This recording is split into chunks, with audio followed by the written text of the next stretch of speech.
Time's up. Please stop writing and leave the room." The stern voice of the exam proctor echoed throughout the room. There were about 40 examinees in the morning, but now only 6 remained, including Jay. This was Jay's first experience with such a demanding exam. He hadn't even read the questions for the last 3 of the 15 essay-type descriptive responses. Throughout the 3-hour exam that began at 9 a.m. today, the proctor announced the remaining time loudly, but Jay found it unhelpful. There were no multiple-choice questions on the paper. Moreover, it was Jay's first time having to write a descriptive answer. And writing in English was much slower than writing in Korean.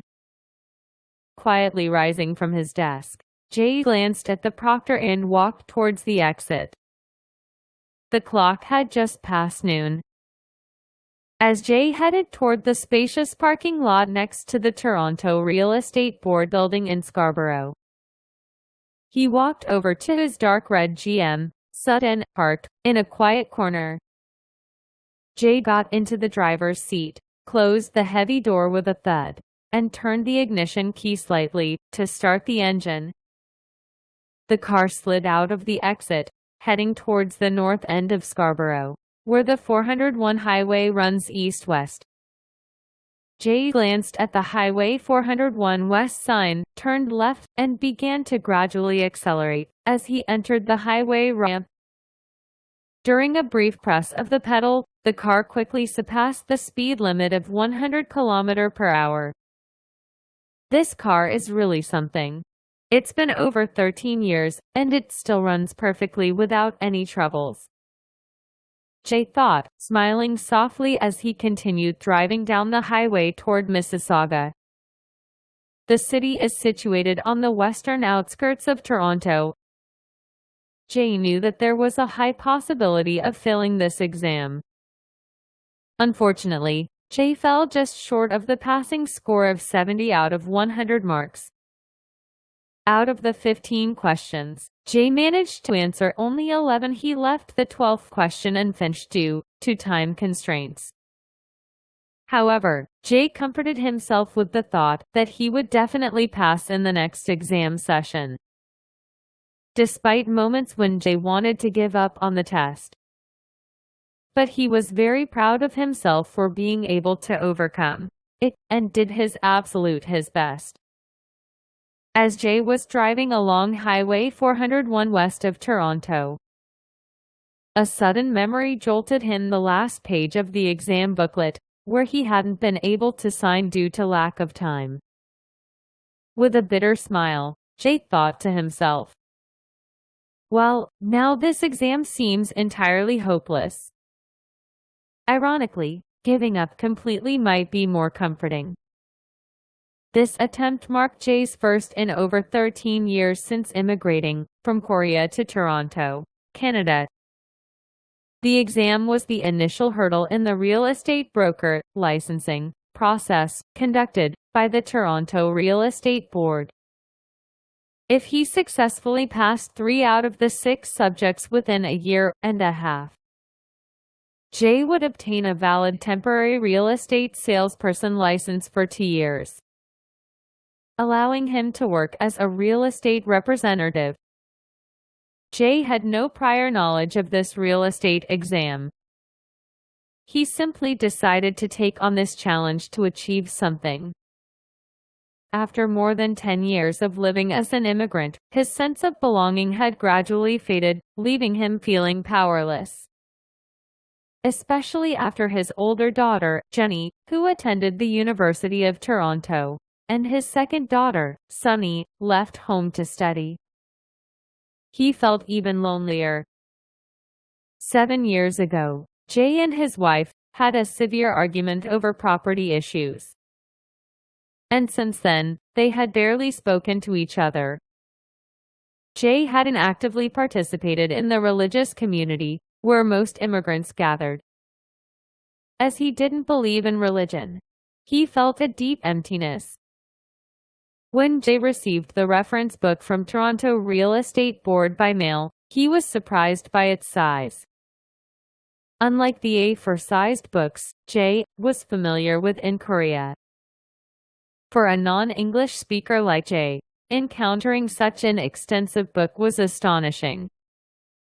Quietly entering the den next to the first-floor kitchen, Jay opened the book. However, as he turned the first page and read a few densely written English words and terms, he closed the book again. The language used was entirely different from the everyday English used by beginners. Jay pondered deeply as he closed the book. How long would it take him to fully understand this book? Could Jay, at this age, challenge a new world of study with nothing but determination? Memories of his life in Korea over 30 years ago suddenly flooded Jay's mind.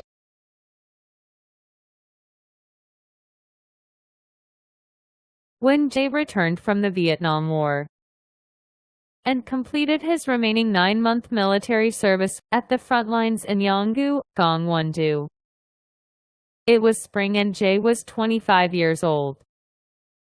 During Jay's 2 years and 10 months of military service, he went through extremely difficult experiences, which led to his profound skepticism about human nature. He also felt serious confusion about his own identity. As a result, he decided that the philosophy he had majored in before joining the military no longer suited him. Consequently, he had already decided not to continue studying Eastern philosophy at S University in Myeongdong. Since the age of 5, Jay's father passed away. He had been making decisions independently, evaluating and choosing every aspect of his daily life. Upon receiving a draft notice, Jay reluctantly entered the military, facing unimaginable mental and physical suffering. For someone like Jay, who had lived as he pleased for over 20 years, while being comfortably protected without any worries, the time of 2 years and 10 months were truly a nightmare within a dream. Jay's voluntary choice to participate in the Vietnam War was also an act of struggling to evade the reality he faced at that time. Therefore, instead of simply returning to the university after being discharged from military, Jay decided to try living in a different world in his own way.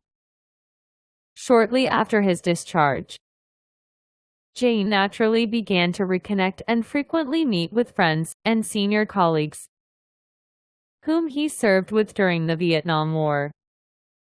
These friends operated within Sewon Electronics Market, located in central Seoul, where they sold the legally dumped products from various electronics manufacturers to wholesale distributors.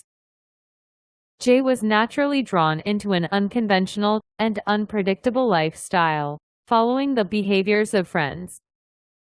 In particular, Jay became close with his friend Yang from the Vietnam War, who was small and had a prominent jawline. Yang was very kind and, when playing games for money, sometimes made bold bets that surprised those around him. Even if he lost a lot of money, he maintained good manners. Yang was someone who simply accepted his luck gracefully, and Jay appreciated that kind of attitude. One day, Yang proposed a new business venture with his cousin, Suk. Jay, who admired Yang's kindness, easily convinced Jay's mother to invest a significant amount of money. They ventured into the clothing production business in Dongdaemun Market. Although neither Jay nor Yang had any experience in clothing manufacturing, Yang's older cousin Suk took the lead. However, as time passed, Suk unexpectedly withdrew from the venture. The investment costs incurred by Jay and friend Yang, which were spent on office-related indirect expenses for several months, turned into empty losses. Fortunately, the money Jay received from his mother wasn't such a substantial amount for her. At that time, Jay's mother owned 13 business shops in the Jongno area of Seoul, generating sufficient rental income for a comfortable life. The loss Jay incurred was equivalent to about 2 months' worth of rent, and his mother didn't inquire about it any further. It seems that Jay's mother may not have expected Jay to succeed from the beginning. But this incident has brought serious disappointment to Jay. It was Jay's first venture into social life, and it ended in complete failure before it even began. Jay felt he had let down those around him and lost his dignity. On a chilly December afternoon, during lunch with only Jay and his mother present, she expressed her discomfort while reminding Jay of his decision to drop out of university. "I didn't prevent you from going to university due to money. You made the decision to quit. When the moment comes and you regret not graduating, don't blame me." Jay's mother is confident that such a moment would eventually arrive. She expressed her discomfort for the first time regarding his decision to drop out of university. In that moment, Jay suddenly realized what his mother expected of him. The following day, Jay recognized his mother's expectations and promptly started searching for universities that accepted transfer students. University in Namgajwadong, an outer area of Seoul, was recruiting second-year transfer students. During the application process, Jay also learned that the university offered evening classes with the goal of obtaining a university degree. Jay deliberately applied to the evening program. Jay believed he could engage in daytime social activities while studying for his university degree in the evenings. Jay chose for public administration as his major, considering it the most practical field in the real world. Jay easily gained admission to the second year of the evening university by completing a simple interview and providing proof of his first year completion at his previous university. Reluctantly, he became an evening student at the university at a late age, attending classes in the evening lecture hall. On Jay's first day attending the evening classes, his initial impression was one of disappointment. Comparing to the lively atmosphere of S University, which Jay attended before he enlisted in the military 5 years ago. Here, under the dim fluorescent lights, the tired expressions of the students, their disheveled appearances, created a completely disappointing atmosphere. Jay soon realized that most of these students worked during the day, hurrying to attend classes after completing their office or work responsibilities. Among them were a few low-level civil servants and novice elementary school teachers. Some even had little time for dinner. Despite their meager wages, they were wholeheartedly sacrificing the present for a brighter future. Jay felt as though he had stepped into an entirely different, harsh reality, one far removed from his previous experiences. Over time, Jay gradually acclimated to the atmosphere of the evening university. Among Jay's peers of similar age, who had completed military service and returned to continue their studies, 1 or 2 friends started gathering.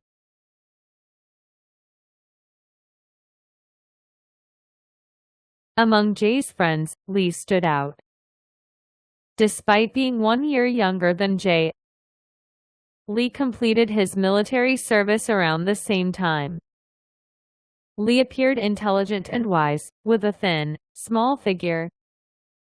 His sharp eyes sparkled with curiosity, and he usually kept his lips tightly sealed, rarely speaking much. Despite their contrasting appearances, Jay and Lee's personalities complemented each other well. At that time, Lee worked as a grade 9 local official in Goyang City, Gyeonggi-do. One bright, sunny winter Saturday, at noon, Lee unexpectedly visited Jay's house. Mentioning that he had passed through Seoul's central neighborhood of Bomyeongdong after a business trip. Since Lee's residence was far away, this unexpected visit brought great joy to Jay. After lunch together, they returned to Jay's cozy room, a bit away from the main house. As they chatted, Lee, sitting at the desk, looked down at Jay, who sat on the warm floor, and opened his mouth. Jay, actually, I only graduated from middle school. Let me tell you a story from my past. Lee was born and raised in a poor rural area in Cheongcheong-do, where he barely managed to complete middle school. Later, he came to Seoul to stay with his relatives. Lee had been working as a welder in a factory when he received a military draft notice. After completing 6 weeks of basic military training, Lee was assigned to a 3-year military service position that involved supplying military provisions. Lee was stationed in a medical unit on the Northern Front, responsible for procuring various medicines and equipment needed by the hospital. This administrative task was completely new to Lee, but it made a significant impact on him.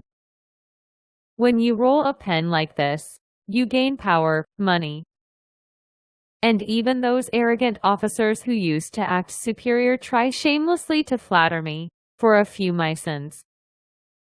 Soon, when I return to society, I'll be probably stuck doing welding work again. But I can't go back to that harsh environment with sparks flying and dust covering everything. During the last few months of his military service, Lee made a life-changing decision. On the day of discharge, without any hesitation, Lee headed straight to a small boarding house in his neighborhood for self-study. Instead of going back to his hometown, he wore the frog pattern uniform given to discharged soldiers and carried high school equivalency exam textbooks in his bag.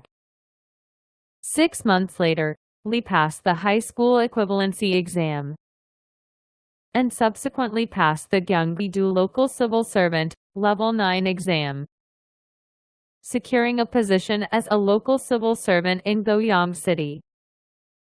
Lee officially enrolled in an evening college and met Jay, who later transferred. Jay lay on the warm floor with legs stretched out, listening silently to Lee's story. Suddenly, a jolt of shock hit Jay like a hammer blow. Most people, after being discharged from the military, would want to rest in their hometown for a while, especially after enduring the hardships of military service. Therefore, Lee's decision to head straight to the study room was unimaginable for Jay. Later, after parting ways with Lee, Jay quietly entered his room, lay down on the warm floor, closed his eyes, and continued to reflect on Lee's story. Lee is heading in the exact opposite direction from me.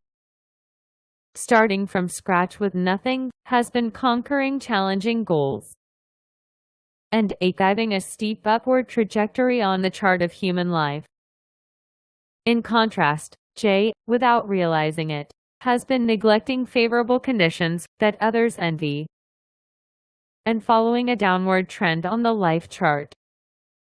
Thankfully, today, Lee came to Jay and loudly pointed out the intersection where their paths cross. Jay, who had been lying on the floor with his eyes closed for a long time, then quietly opened them. On the neatly organized desk, a book titled Principles of Economics, which Jay studied at the university, caught his eye.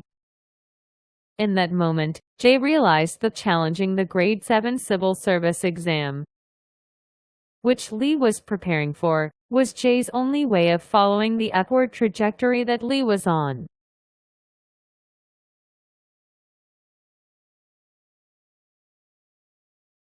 Before long, Jay heard from his university friends that the Grade 7 Civil Service second round exam was scheduled for Sunday, April 15th.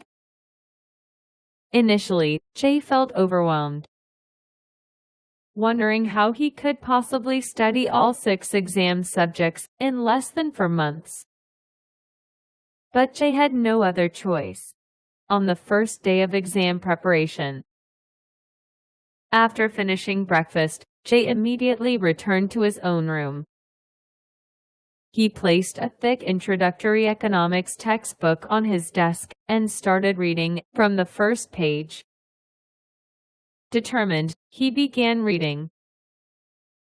Jay continued reading until the housekeeper knocked on his door for lunch.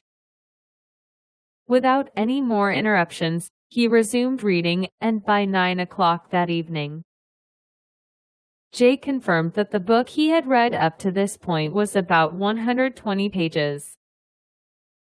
Considering the book was over 500 pages long, if he continues at this pace, it would take nearly 5 days to finish the entire book. So the question arose: could Jay study each subject 3 times over a period of just 3 months and 15 days? Could he endure reading books for 12 hours a day consistently for 105 days?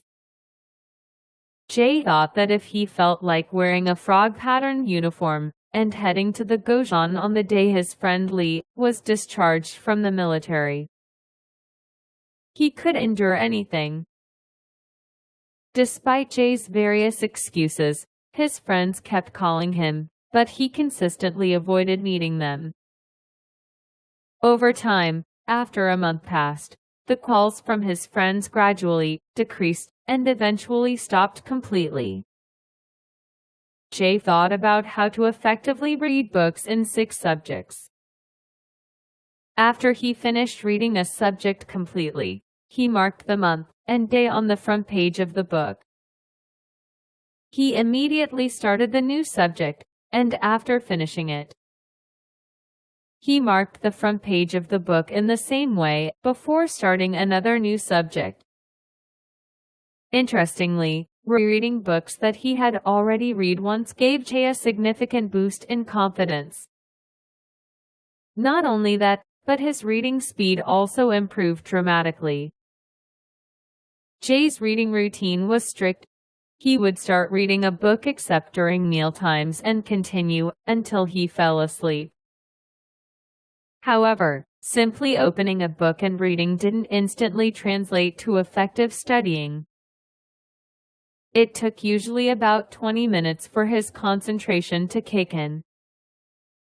As a result, Jay disliked interruptions while reading. He even stopped answering external phone calls later on. About a month and a half after Jay pushed himself to the edge of a precipitous cliff and started reading books all day long, a sudden change began to occur in him. Even in the monotonous and repetitive routine of daily life, people seemed to find enjoyable ways to survive. One day, reading books suddenly became incredibly enjoyable. With each subsequent reading of the same book, Jay felt that its depth varied. He could even make out the author's intention behind the expressions. This exhilaration of discovering new facts shifted the original goal of studying for the National Civil Service exam to a secondary objective. Simply reading and acquiring information from books became so enjoyable that a day seemed too short. Even when Jay needed to use the bathroom, he always brought the book he was reading with him so he could read at least one more line.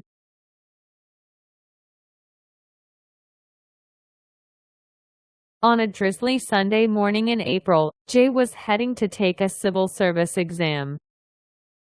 The exam had 400 available positions, and over 25,000 people were taking it. The nationwide test was conducted simultaneously in high school classrooms assigned to each region. Jay was scheduled to take the exam at an industrial high school, relatively close to his home in Seoul Dongdaemun district. When Jay expressed the desire to leave early, Jay's mother, unaware of the circumstances, prepared breakfast and asked where he were going on this early Sunday morning. Jay hesitated, not revealing their destination. At that moment, Jay saw the seaweed soup set out on the breakfast table. Having a superstition that eating seaweed soup would lead to failure in exams, Jay stared conflictedly at his favorite seaweed soup for a moment, while his mother watched. Ultimately, Jay hurriedly got up and left the house without tasting a single sip.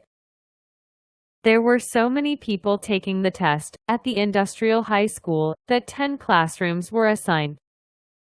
With about 30 test takers were seated at wide intervals between the front and the side.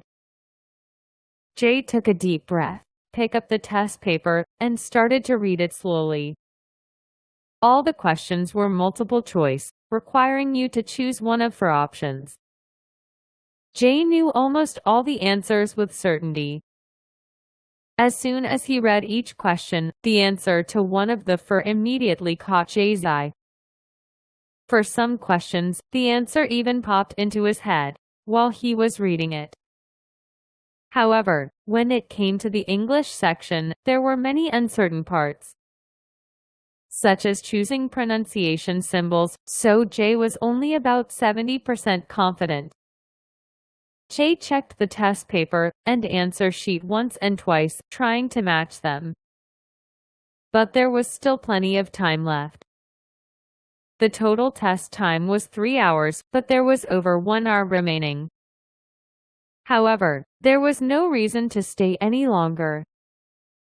So Jay handed in the test paper and walked out. No one had left before Jay.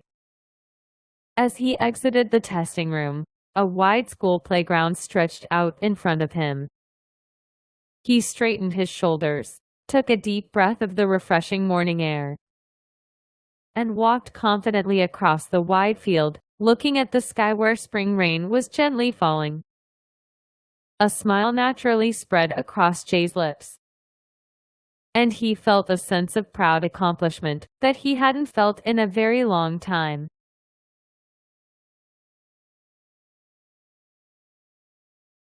It was an event nearly 30 years ago, when Jay was at the peak of his abilities. Jay began to ponder. Would he be able to focus on exam preparation again by pushing himself to the edge of a cliff, just as he had done in the past? Here in Toronto, on the opposite side of the world, where the language is totally different. However, on the other hand, this exam was only one subject, and there is a generous 6-month period. Most importantly, Jay believes he knows how to handle it. Jay finally concluded that even if he fails the test, at least he could study English vocabulary. Wearing reading glasses, Jay sat down at his desk and began reading the first page of an A3-sized reference book. Jay followed the same study method he used 30 years ago in Korea. When encountering unfamiliar terms, Jay read on without consulting a dictionary.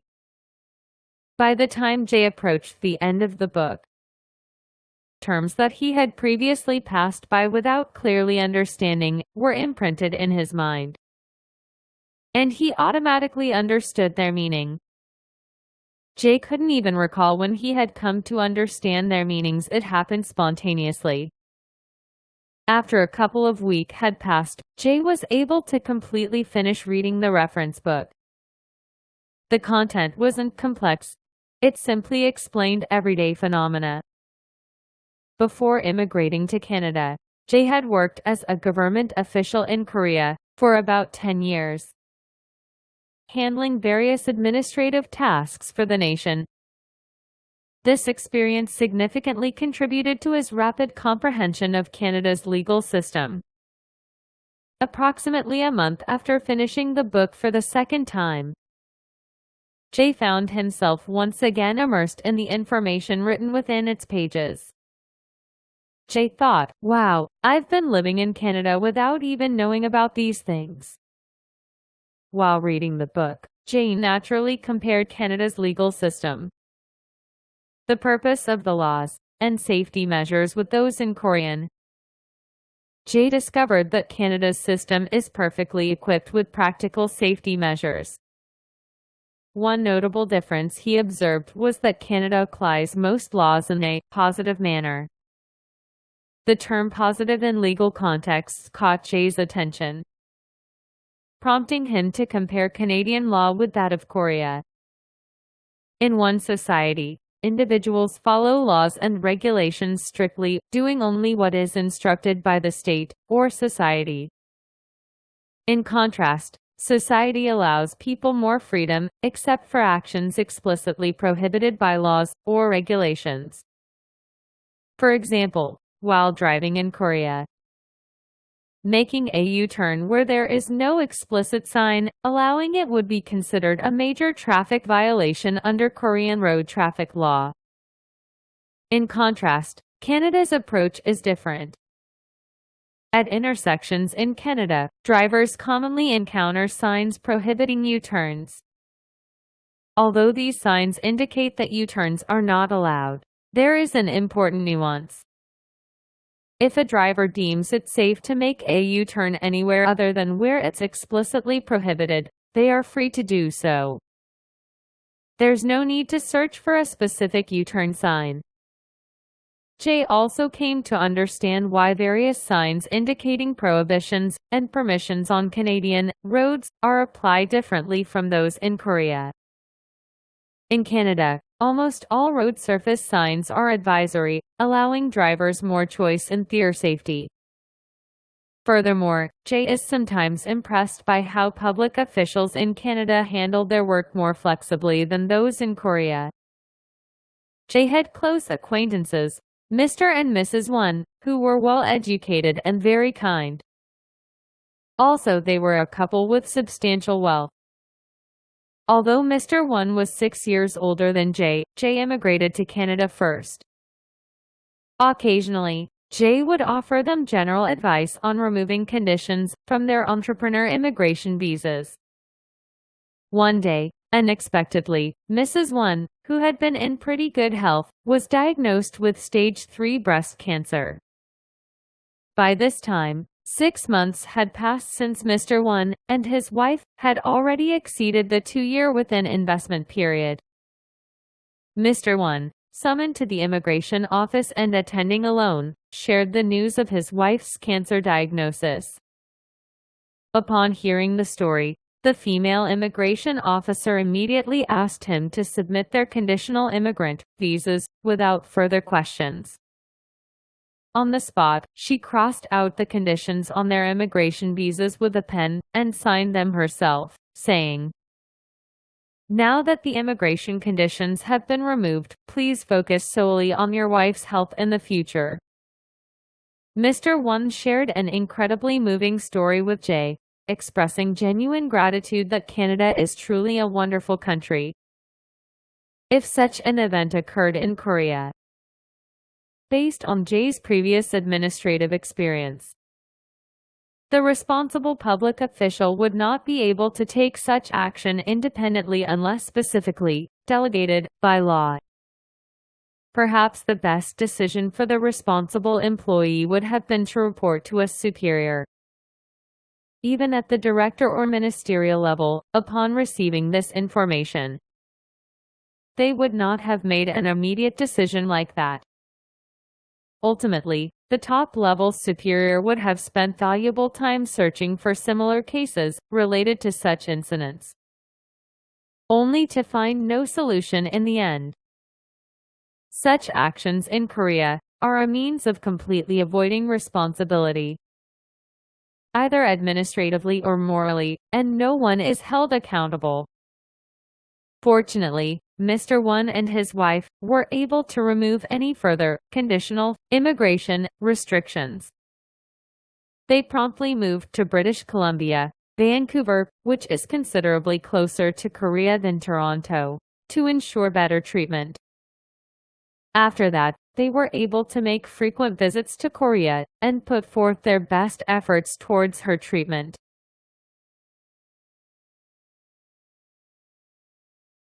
At 7 o'clock in the early morning, Jay quietly slipped out of the bedroom, tiptoed downstairs without his wife noticing, and gently opened the front door. He stepped outside and climbed into the sedan parked deliberately in the driveway instead of the garage from the previous evening. At the McDonald's drive-thru on Dundas Street, Jay ordered a small bacon McMuffin meal. As he drove along the nearly deserted street, he took a refreshing sip of cola and began munching on the salty, crispy hash brown. Jay merged onto Highway 401 North via Erin Mills Parkway in Mississauga. After a while, he encountered the sign for 401 East. Accelerating, he entered the express lane, heading toward the Toronto Real Estate Board test location in Scarborough, which was over an hour away. Upon entering the examination room, Jay settled into his assigned seat and glanced at the clock. It was exactly 8:30 in the morning. Taking a deep breath, Jay unclasped the Rolex wristwatch he had brought from Korea, a gift received during his marriage. He carefully positioned it at the top left corner of the desk to ensure the time was clearly visible. On the right side of the desk, he opened a bottle of correction fluid to fix any misspelled English words. And a couple of pens were also at the ready for the exam. The test would last for 3 hours without any breaks, starting at 9 o'clock in the morning and ending at 12 o'clock. Jay was taken aback when he received the exam paper. It consisted of a large stack of 15 sheets of A4 paper. There wasn't a single multiple-choice question that Jay had been used to in the past. Each half-sheet contained a scenario described in small English letters.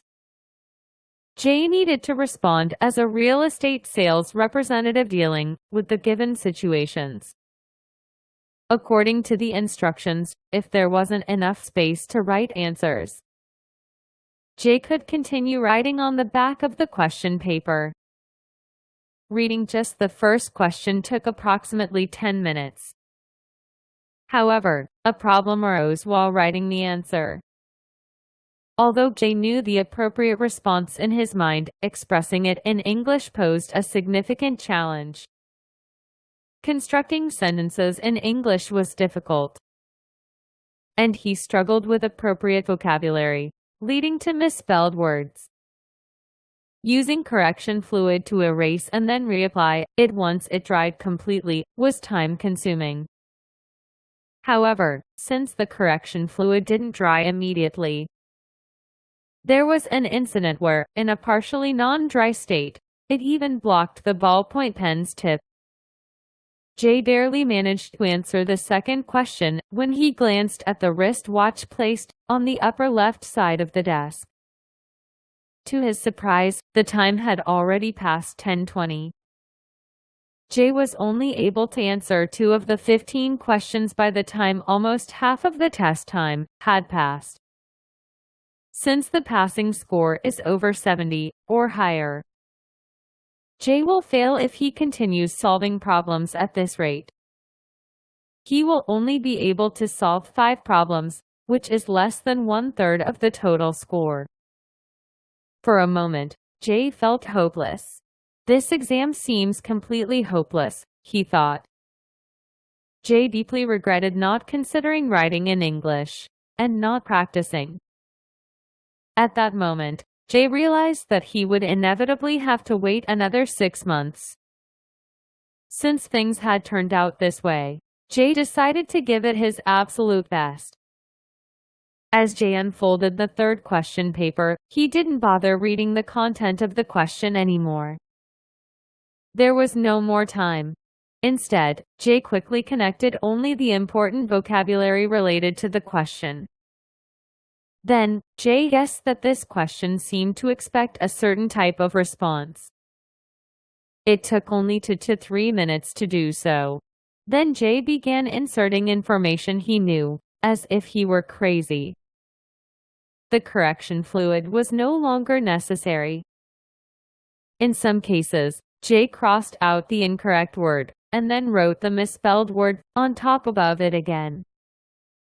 Later, Jay realized that there were misspellings in his writing, but he didn't have time to correct them.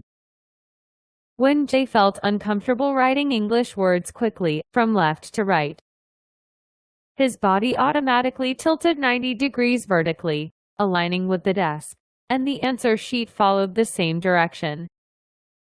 Then, all the letters of the alphabet started racing crazily from the bottom of the desk to the top. Grammar and misspelled words were not Jay's concern. Once he thought he had written about 70 to 80% of the facts he knew. He had no time to reply further to this question. It was time to move on to the next test paper. The test proctor kindly informed Jay that there were only a few minutes left until the end of the test. Jay, who was deeply immersed in writing, couldn't pay attention to this announcement. At the very last moment instructed by the proctor, Jay precisely put down the pen he had been using to write answers on the exam paper. The answer to question 12 had not been properly finalized.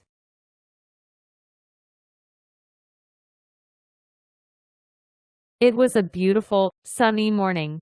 1 month after taking the exam, the doorbell rang. Jay received a small, ordinary envelope in the mail. It was from the Toronto Real Estate Board. Its color was gray. In an instant, Jay held his breath, then slowly pulled out the folded letter. Suddenly, Jay's tense face brightened with a joyful smile. The box next to Jay's name had passed written in it, and in the upper right corner, a small print indicated a score of 72.5. Despite his terrible spelling, Jay was deeply grateful that the examiners at the Toronto Real Estate Board recognized his knowledge. If Jay hadn't lived in Canada, he might have had many reasons to fail the test. Jay once again admired Canada, saying it was a really nice and reasonable country. Life is a long and unpredictable journey. No one can know how it will unfold. We make plans and set goals, but unexpected events and encounters change our ways. Some people achieve the career they dreamed of since childhood, while others achieve success in a completely unexpected field. Sometimes, through failure and frustration, you find a new path, and a chance opportunity can become a turning point in your life. The important thing is, no matter what situation we find ourselves in, how we accept and deal with it. The unpredictable path of life can sometimes be scary, but it also means infinite possibilities. We should cherish every moment, make the most of the opportunities given to us, and maintain a constant attitude of learning and growth. By doing so, although we cannot predict how the path of our life will unfold, we can make that path meaningful and valuable. Life's journey is filled with endless possibilities. And we must explore those possibilities and create our own unique path.